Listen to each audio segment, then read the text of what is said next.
Hey guys, I am back. Like I said in the previous video, I needed to be away for a few weeks while dealing with a house move, but I am here in a new location, albeit a temporary one, but we'll go through that and some channel updates in a sec.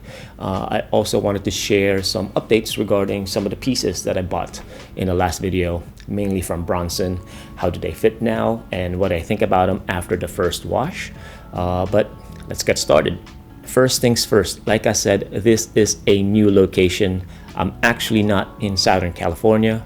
I'm actually not in the United States. I'm in Manila, Philippines, but I'm in a temporary location, like I mentioned, in an area called BGC, while I'm looking for a more permanent place to stay. So this is just a temporary makeshift studio. We'll make do with what we got here, but if you want to hear more about the reason for the move, stay till the end of the video. But first, let's go through some style and fashion updates. All right, for reference, I am 5'10", 185 pounds, and a waist of 32 inches. The Bronson t-shirts. On the last video, you saw me buy 2 Bronson shirts in medium. This is one of them, the wide striped shirt. Also the white gusseted t-shirt. They're both in medium and they've gone through their first wash, and I would say they didn't shrink much, but that's probably also because I didn't run them through the dryer, but instead I hung dried them, so that probably prevented a little bit more excessive shrinkage. But I like how they fit. I think from now on I will be buying medium from Bronson instead of a large, since I'd like them to fit a little bit more tighter to the body. But they're still very much quality shirts, and I think for the price that you pay for them of around 30 bucks, I think it's a pretty solid buy. So if you're thinking about getting a shirt from Bronson, do it. I think they make some great stuff. All right, for the OG 107s, these have become a favorite pants of mine to wear. I actually wore them on a flight over from LA to Manila, and they performed really well.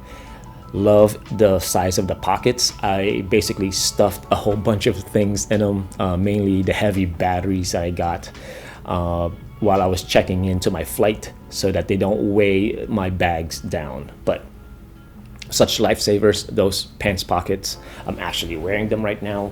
As you can see, these are the OG 107s. But in terms of sizing, a lot of you have commented that maybe I purchased too big of a pants in a size large while having 32-inch waist, but I think I made the right call. Just adjusting the side straps to the next button in made it so that you don't have to wear a belt. A commenter on the unboxing video mentioned that he is also a size 32, but he purchased a size medium, and he mentioned that he felt like it was a little too tight for him. So I think I made a good call of purchasing a size large and just adjusting the side straps to the next button in. So that's an update on the OG 107s. I've been wearing the heck out of them, basically, so I think for the price that I pay for them, I probably have worn them way past how much I pay for them. Did that make sense?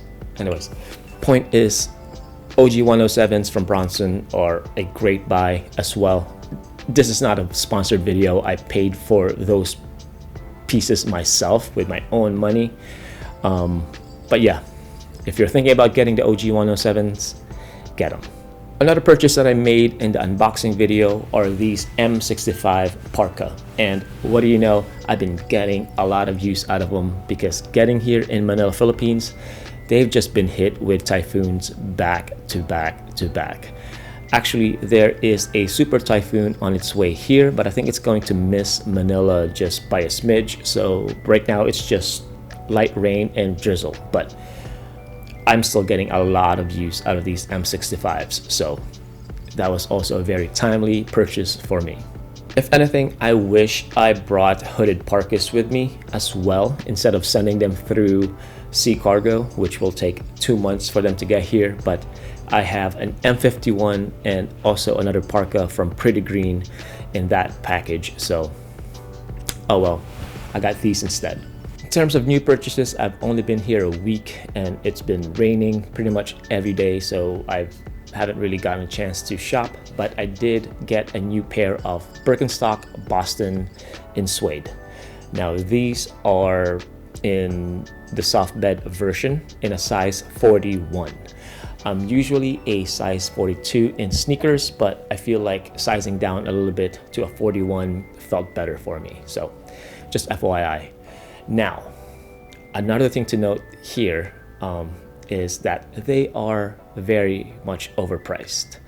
I think with the conversion, I think for the soft bed in suede, I paid almost $220 for them, which I think is way overpriced. That's including tax. I also got the suede leather cleaning kit for almost 4,000 pesos, which is about 68 USD. I think it's a lot of money compared to something that you could grab from Amazon. Yeah, I think these are way overpriced as well. But that's what I got available here for me. Now, maybe I could purchase something cheaper online here through a, online shop, but lesson learned. And if you're curious, this is what it comes with: a kind of like a gum eraser, an application brush, a footbed and shoe protector compound, and a brush, steel bristle brush. So $68 for this, local price. I think if I was still in the US, I could have just bought like a $20 kit that I think comes from Birkenstock as well, but like I said, lesson learned. All right, that's it for the style and fashion updates for this week. If you're interested in hearing more about why I moved here in Manila, Philippines, this is why. Granted, I don't think this is going to be a totally permanent thing. I think ideally I would like to be able to go back and forth the US and the Philippines. But right now, with everything that transpired life-wise, I think it makes more sense to be here in Manila. All right, so this is the temporary studio setup that I've got set up here in an Airbnb, 23rd floor. Let's do a quick walk around. Here, just converted the dining room or dining table into a work desk, basically with all my gear for things. Shooting with an FX30 by Sony. Got a monitor there by Viltrox. Light by Zhiyun. iPads here for looking at the outline for the video. Another camera, A6700 for photos. And then I did manage to bring two guitars with me. The Hummingbird by Epiphone, and also by Epiphone, the Les Paul 50s something. But yeah. Again, this is where I'm at. It's an area called BGC in Manila, but temporary setup right now, making the most out of it. But yeah, now there's a couple of factors actually that led me to considering moving here, at least for the next 6 months. One big factor is I got affected by the whole round of layoffs that is happening all over the US right now. So unfortunate, but that's just how things go. But I saw that as an opportunity for me to pursue my projects full-time, including YouTube, the music stuff that I've been doing, and all of other projects that I wanted to pursue.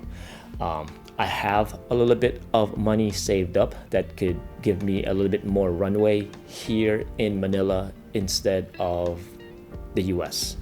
I think probably being here in Manila stretches that to about a year worth of runway.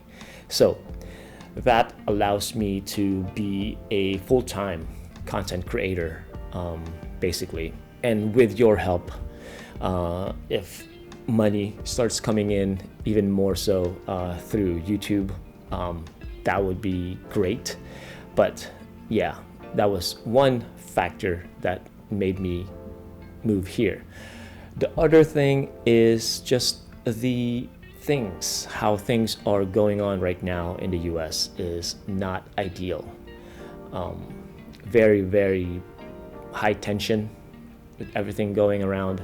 Just all the social and political stuff basically added to me deciding to move here.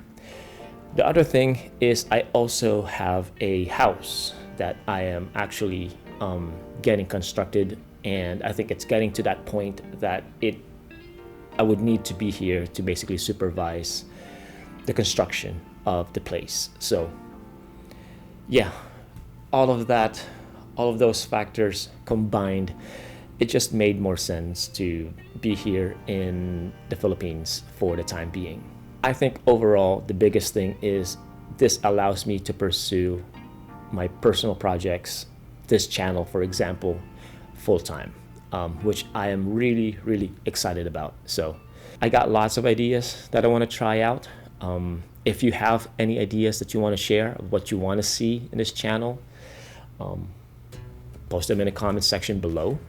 I'd love to hear more about them. I'm also excited in sharing what local things are here in the Philippines. There could be local brands, local craftsmen. I'm thinking like shoes from an area called Marikina, local fashion and style trends that are happening here. Also, being here in the Philippines, I think I would be able to, in a fairly affordable manner, hire a tailor or a seamstress to kind of realize some designs that I got in terms of clothing. No, I am not starting a fashion brand just yet, but I think it would be cool to kind of like realize and bring to life, ideas and designs that I've got going on in my head. I think that would be cool, and I could share that with you all as well. There are a couple of downsides being here in Manila. Mainly, I'm not sure how quick delivery is if I'm ordering stuff from overseas, how long it will take to get here through customs, and how much would that cost through import duties and whatnot. I need to look into that. Getting around Manila could be a hassle. It has, I think, the worst traffic rating in the whole world.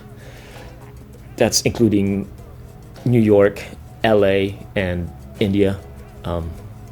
Yeah, so going from here to like a store could be a challenge. As you can expect, big fast fashion brands are here, like Zara, Uniqlo. There's actually a COS store not far from here.